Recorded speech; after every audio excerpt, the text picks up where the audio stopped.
Thanks for tuning in to the HR Uprising podcast.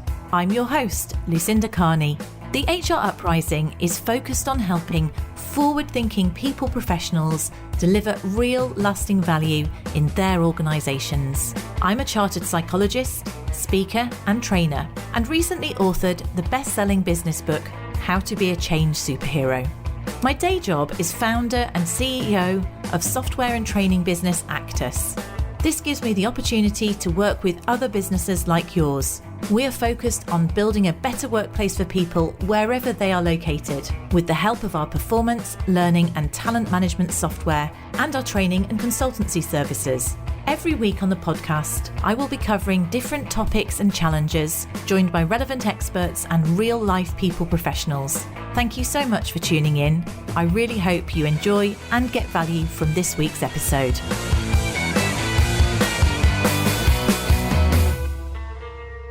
Hello and welcome. This week's podcast, I'm going to talk to you about the concept of doing change better. So some of you may have come across the fact that there's a new series of books going to be published on the 5th of November 2024 called 6 Minute Smarts by Practical Inspiration Publishing. And they're basically books which are all about how to coach yourself to be better at certain business skills. So it could be better at people management, it could be better at your own PR or presenting, and also being better at change. So some of you will remember that I actually had a book, published a book 4 or 5 years ago. It's still available on all good booksellers. How to Be a Change Superhero. And I was lucky enough that Alison from Practical Inspiration contacted me and asked if my book could be used as the basis for one of the 6 Minute Smarts. Of course, I was really delighted to do so. So she's taken a lot of my content, and what's happened is it's divided down into 10 sections. So if you wanted to teach yourself how to do change better, the 6 Minute Smart book is really straightforward. It runs through day by day. So you could come up with day one, thinking about what the skills you need to have to be good at doing change. And at each of those chapters, so it's divided into 10 days. So each book is designed for you to coach yourself through those 10 days. At the end of the chapter, it gives you the opportunity to do some reflective thinking and some experiential writing to help you, or exploratory writing to help you really work out what you've learned from it, which is a really great way, basically, cost-effective way to coach yourself. So if you want to do more on change, let me just give you a few highlights from Do Change Better. And obviously, if this whets your appetite and you really want to coach yourself to put it into practice, I absolutely encourage you to download the book, or even better than that, download all 6 of the books, where it's a lovely series of business books. I mean, the bottom line is, I know everybody's realising that, change is constant.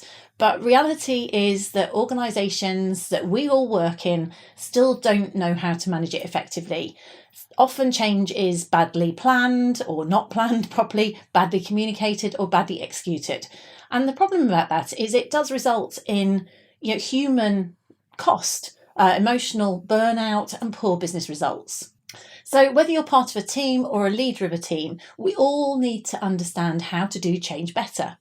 And the principles that we go through, it breaks itself down, as per my superhero book, into the human traits in terms of how to think about dealing with change effectively as an individual, and goes through into implementing them, managing others through change, and then implementing them as an organisation, helping an organisation to be successful through change. So the first point, the first day one, is talking about courage and having emotional intelligence. We hear about emotional intelligence all the time out there in organisations as a key leadership skill. And the real thing about that is that to have emotional intelligence, you really need to understand and master your own emotions before you go on to work on those of others. So we look at Daniel Goleman's emotional intelligence module, self-awareness, self-control, motivation, empathy, and social skills, and think about how good we are of each of those. On top of that, we think about how brave we are. Are we courageous? And this book suggests that to be a change superhero, change champion, to do change better, we need to have courage to stand up and be counted.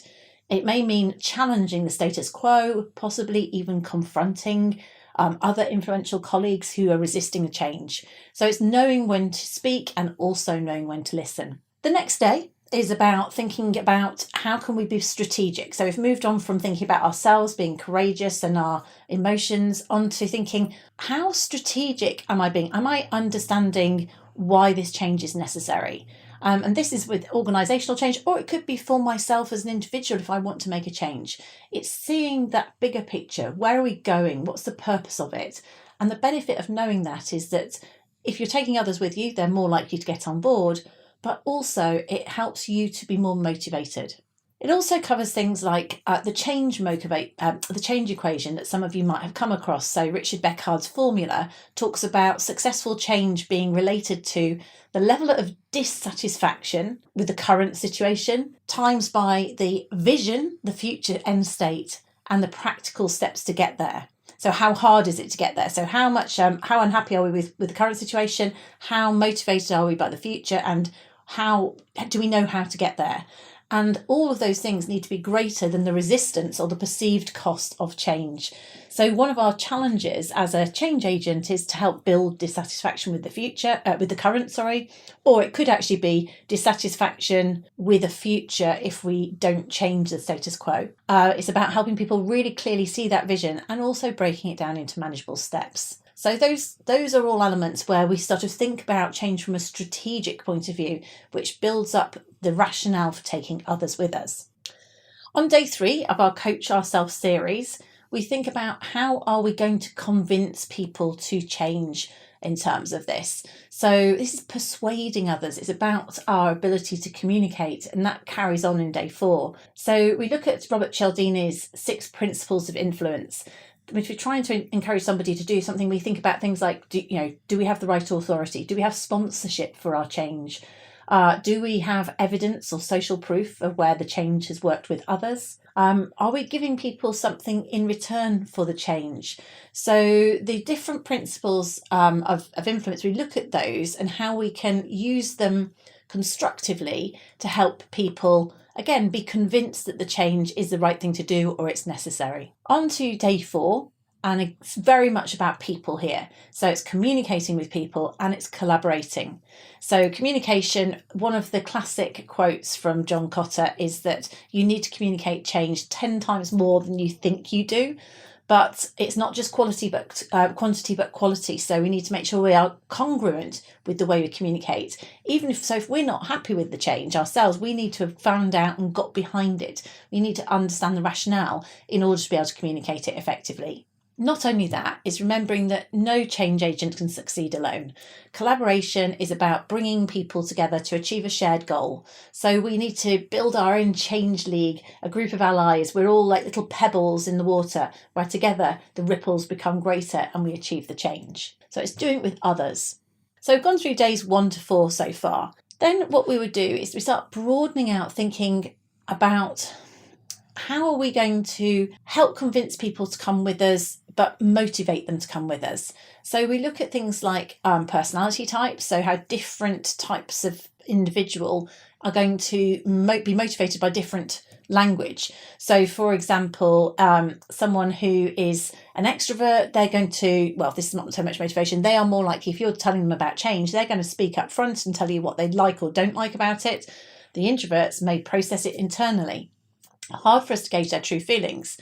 We can then overlap that onto something called the transition curve, which talks about denial, resistance, exploration, and commitment to a change. So the natural emotional reactions that everybody goes through when they are taking on change, basically. So what we're doing is not just thinking about the natural process, which everyone goes through, even if it's a good change, but also mapping on top of that the impact of the Myers-Briggs type indicator personality types, so that if we're a change agent, we can think, okay, just because that person's quiet, does that mean they're in denial, or does that mean they're an introvert?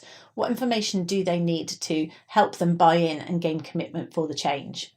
It's really practical this way because it helps you think about the fact that we've all got our own personality traits, therefore we're likely to communicate or buy into change in a certain way. So what we need to be able to do is actually think about that for others as well. So if I know that I'm very much I'm a sensing preference as opposed to an intuitive, I'm much more likely to start talking about the step-by-step way in which a change will happen, but I might forget to provide the bigger picture, which is what some people need before they can move on, and vice versa. So it's really useful for us to think about how we're all different to enable us to communicate that change more effectively, to take more people with us first time. So then we're halfway through the book at this stage, and we start getting on to some of the more sort of strategic or OD, organisational development type topics. The 6th day is talking about leadership and organisational culture, and we cover Edgar Schein's onion model of culture, where you can think about the 3 levels of culture, whether it's symbols, espoused values, and basic underlying assumptions. We need to be aware of these layers in order to shift culture. Or we also look at the competing values framework, which is called Cameron and Quinn. So that's quite useful to think about what's the purpose and the values of the organisation, and what the pros and cons are, because it needs to be appropriate to a marketplace. And then conflict. Often you do find conflict is going to happen inevitably during change. So how do we work out how to face it head on, but constructively? So we've done leadership and organisational culture. Any of those, this is where you can drill into it. And obviously this is a whistle-stop tour through. If you want more information on any of these, I've done podcast episodes on all of these things individually at various points over the last 200 odd episodes. So do just search on hruprising.com change, because there's lots of content there. Yes, I've done podcast episodes and I've done webinars on this, so you can definitely come back to it. But these are just little areas where they've been chunked into specific sections where you can then ask reflective questions. So day 7, there's a bit of similarity here with the Myers-Briggs. So this is again understanding differences, but it's doing it in the context of working out how to have a change team. So making sure that you bring the right skills with you. So we look at Belbin's team roles to help understand where we've all got different strengths in terms of operating within a team, and how that's going to fit together in order to help you deliver change. So most of us have heard of complete a finisher, so that's a really easy one. Well, it makes sense, doesn't it? You want to complete a finisher towards the end of change to make sure that you actually finish, you don't lose interest. Whereas you've got people like resource investigators, they're enthusiastic about new things. They're great to getting things started, brilliant to start change and to engage others, but lose interest towards the end. So thinking about not just the actual skills of the people that you've got who join your change team, but also thinking them in terms of their team role preference, as per Belbin. So that can be very helpful there. So that's another way of reflecting on the people that you're there with, but in a different angle. So you're all the time tweaking. You're going to give yourself the best chance of success because you're capitalising on people's best skills, the real skills that they can bring to the table, and where they are skilled and they're comfortable, they're going to enjoy it and they're going to do a better job. So tapping into that rather than making everybody be vanilla is so much more helpful. So then building through towards the end of the book, this is then talking about planning and managing large-scale change. So we talk about things like planning and organising it, having a large-scale plan, understanding how to bring in stakeholders, how to use Kotter's 8-step model to change the organisational change, so bringing things at different levels, celebrating wins, communicating at the right level, and basically also using the right people at the right stage during a change. Then we talk about how you're going to embed the change, so create long-term lasting commitment, which does take time and persistence. So thinking about how we're going to manage logistics and the human element of buying into change, making sure that you can embed it as business as usual, as opposed to something that we just talk about and then forget about, and then it never happens. And that, incidentally, is one of the things that goes wrong with change the most, is when people don't really... Well, they kind of have the flurry of entertainment. They tell people about the change, and then there's nothing that happens that totally embeds it and drives it through further. And therefore, you slide back. You never get the benefit of the change, but you get all of the costs of the change. So if you are involved in changing your organisation, it's so important that the change gets completed, driven through to completion. Hence, it was important, as per the last point, about involving the right people who are good at implementing and making it happen.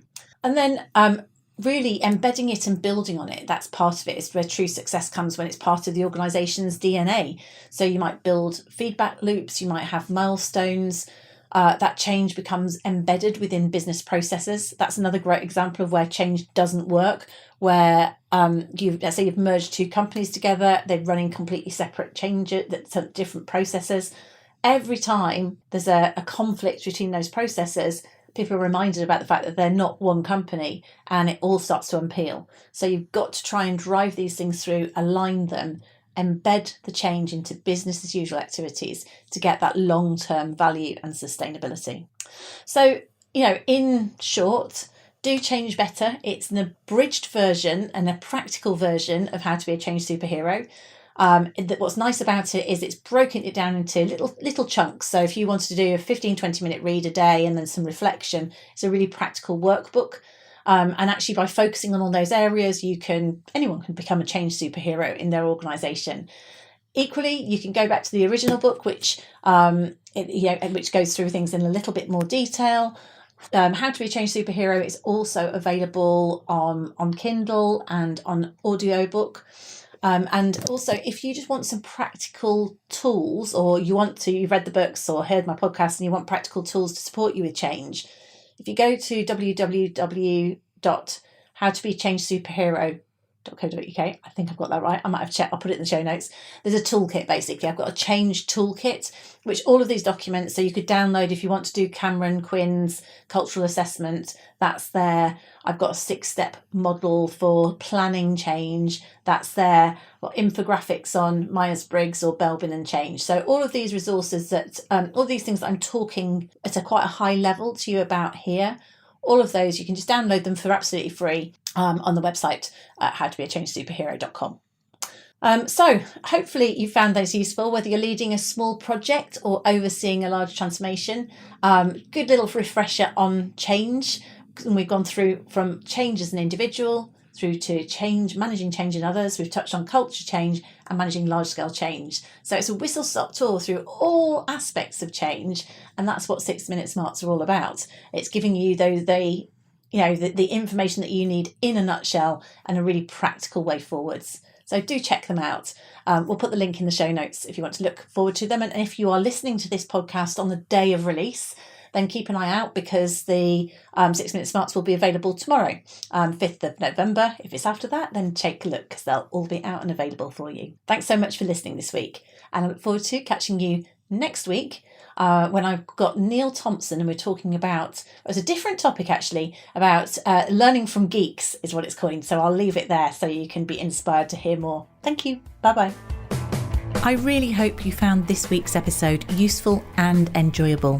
If you did, perhaps you could recommend us to a friend or colleague, or give us a review on your platform of choice. It really helps new listeners to find us. Now, you can access links to any of the information mentioned in this show via the website www.hruprising.com. Further free resources are also available at www.actus.co.uk. There you can also find out more about our software and training solutions. Finally, why not join our LinkedIn group, the HR Uprising, to share ideas and collaborate with other like-minded people professionals. Thank you for listening to the HR Uprising podcast.